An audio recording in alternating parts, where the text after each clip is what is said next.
Мемлекеттік тілді білетін әрбір азамат қазақша үйренгісі келген досымен, әріптесімен немесе танысымен өз біліммен бөліссін. Мұндай игі іс бір-бірімізге қамқорлықты арттырып, бірлігімізді нығайта түсері сөзсіз, деді мемлекет басшысы Қасым-Жомарт Тоқаев.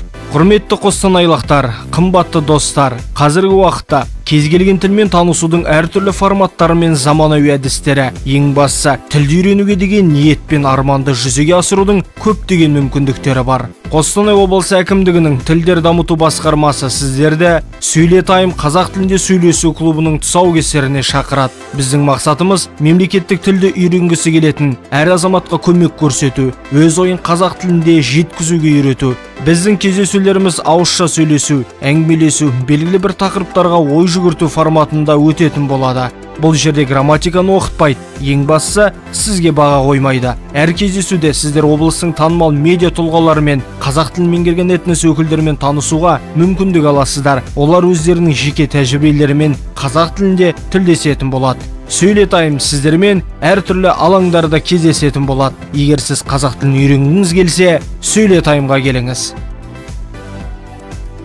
Байланыс құралдары 54 24 54 телефон арқылы немесе WhatsApp 77 767 15 22 нөмірі бойынша жазылуға болады. Онлайн тіркелу тіл оқыту Қостанай Айқұлақ mail.kz.